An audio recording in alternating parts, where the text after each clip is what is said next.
Hello বন্ধুরা, welcome back to my channel Manisha's blog. Alipurduar জেলা ছোট্ট একটা গ্রাম থেকে আমি মনীষা তোমাদের সবাইকে অনেক স্বাগত ভালোবাসা জানিয়ে আজকের ভিডিওটি শুরু করছি।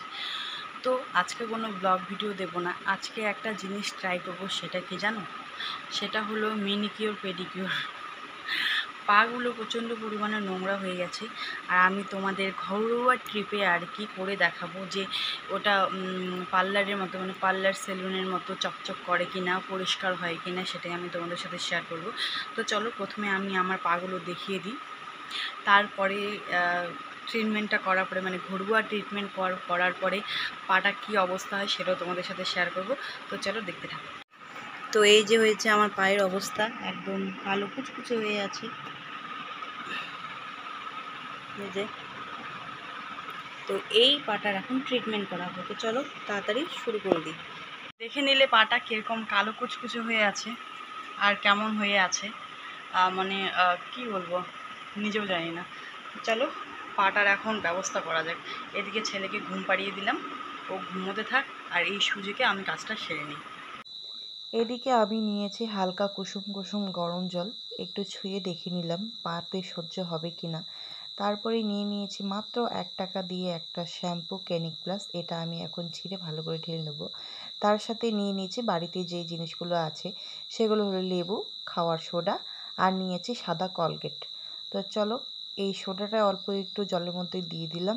দিয়ে দেওয়ার পরে এখন শ্যাম্পুর যে প্যাকেটটা আছে এটা আমি ছিঁড়ে পুরো শ্যাম্পুটাই এই জলের মধ্যে দিয়ে দেবো। দাঁড়াও আগে ছিঁড়ে নিই। তো ছিঁড়ে নেওয়া হয়ে গেছে, এই যে দিয়ে দিলাম তোমাদের সামনে। এখন জলটাকে আমি ভালো করে হাতের সাহায্যে মিশিয়ে নেব, যাতে শ্যাম্পুটা ওটা জলের সাথে মিশে যায়। আমি আজকে ফার্স্ট টাইম আর কি বাড়িতে ট্রাই করছি, এর আগে আমি কোনোদিনও ট্রাই করিনি। তো সেরকম তো সামর্থ্য নেই যে সেলুনে গিয়ে একটু মেনিকিওর পেডিকিওর করে আসবো, তাই আর কি ঘরোয়া পদ্ধতিতে আর কি ইউটিউবে দেখেই ঘরোয়া পদ্ধতিতে একটু ট্রাই করে নিচ্ছি। তো এই যে দেখতে পাচ্ছ, এবার এই জলের মধ্যে আমি পাটা দিয়ে দিলাম। দিয়ে দেওয়ার পরে আমি প্রায় 5 থেকে 10 মিনিটের মধ্যে এই পাটাকে ভিজিয়ে রাখবো। তো চলো পাটা ভিজতে থাকুক, তারপরে আসি পরের স্টেপে। তো দেখো পাটা অনেকক্ষণ হয়ে গেল, মানে 10 মিনিটের মতো ভিজিয়ে রাখা হয়ে গেছে। এখন আমি করব হলো ঘষে ঘষে একটু পরিষ্কার। আমি তোমাদের সামনেই দেখাবো, আমি কোনো তো দেখতে পাচ্ছ শ্যাম্পু জলটাতে আর কি ভিজিয়ে রাখার পর অনেকটাই পরিষ্কার হয়েছে, মানে চকচক চকচক করছে। তো পাটাকে উঠিয়ে নিয়েছি। এরপরে দেখো, দেখলে পাটা কতটা পরিষ্কার হয়ে গেছে। তো এরপরে আমি লেবুটা বেকিং মানে খাওয়ার সোডা আর কলগেটটা ভালো করে মিশিয়ে নেব। তো মিশিয়ে নেওয়ার পরে এখন এই যে মিশ্রণটা আছে এটা আমি এখন দিয়ে দেবো আমার পায়ে।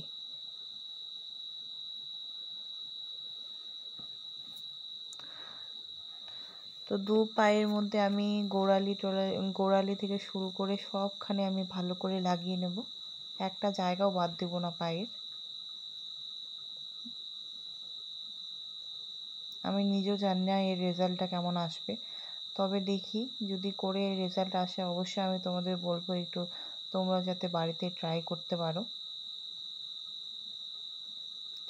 সবার তো আর দেখো আমার মতো অবস্থা, অনেকজনেরই আমার মতো অবস্থা, যারা সেলুনে যেতে পারো না, মেনিকিওর পেডিকিওর করতে পারো না, সবসময় ধুলোবালি ঘাঁটতে থাকো। তো তাদের জন্য আমি এটা আর কি সাজেস্ট করব। মানে অনেকটাই পরিষ্কার হয়ে গেছে, এখন লেবুটা দিয়ে আমি আর কি ভালো করে ঘষে নেব। তো ধৈর্য ধরে একটু ঘষতে হবে।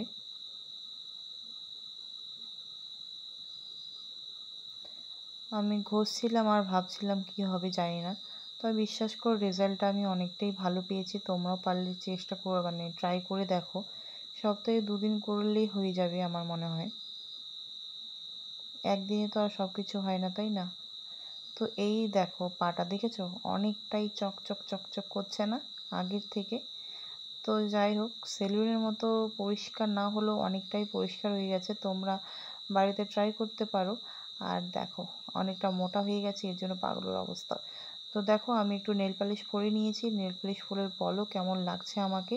তো তোমরা অবশ্যই ট্রাই করো, খুব ভালো রেজাল্ট পেয়েছি আমি, তোমরাও পাবে।